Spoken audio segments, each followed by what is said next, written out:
Bismillahirrahmanirrahim.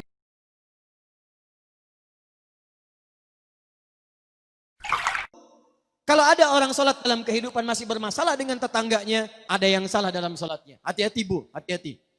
Saya tunjuk ibu karena pernah zaman Nabi, ada perempuan rajin sholat, rajin berpuasa, tapi diadukan oleh tetangganya kepada Nabi. Kata Nabi, hiya finnar. Kalau tidak tobat, dia masuk neraka. Kenapa? Karena dia rajin mencela tetangganya. Rajin sholat, rajin puasa, rajin mencela. Buka hadis Muslim, nomor hadis 5611. Riwayat sahabat Abu Hurairah radhiyallahu taala anhu.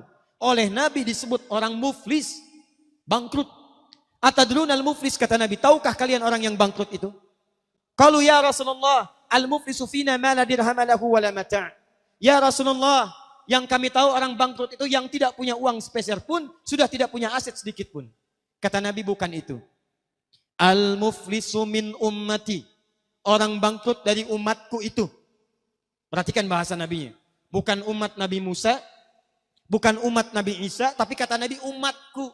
Ada orang yang ngaku umat Nabi Muhammad, di dunianya sholat, di dunianya puasa, tapi kata Nabi bangkrut pahalanya. Ya'ti yaumal qiyamati bisolatin. Datang di hari kiamat dengan pahala sholat yang banyak. Dirajin sholatnya.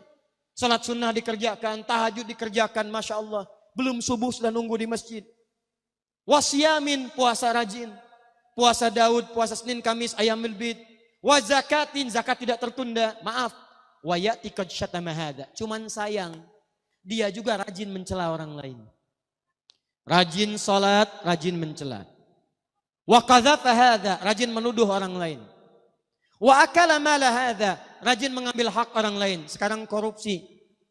Bahasa kerennya. Wa daraba hadza, senang berkelahi.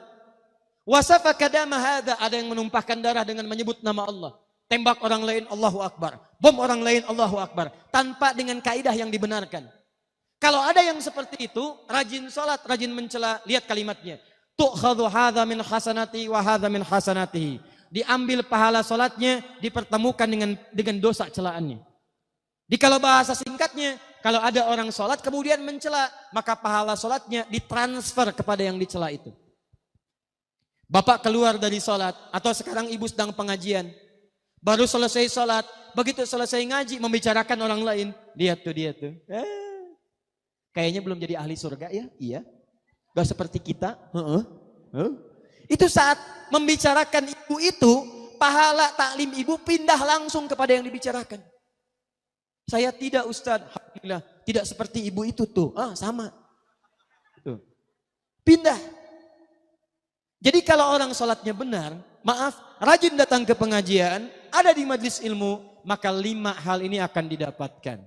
Mudah hidupnya, tenang hatinya, doa cepat dikabulkan, sukses dalam kehidupan, dan baik dalam perilakunya.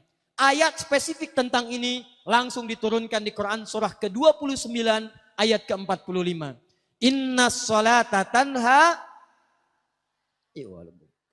Sumber keburukan cuma 2. Kalau tidak fahsya itu mungkar. Fahsya keburukan yang datang lewat syahwat. Pornografi, porno aksi, LGBT. Laki-laki jadi perempuan, perempuan jadi laki-laki. Itu fahsya. Fahsya. Awas hati-hati. Mungkar keburukan yang bersumber dari nafsu perut dan akal. Mencuri itu mungkar.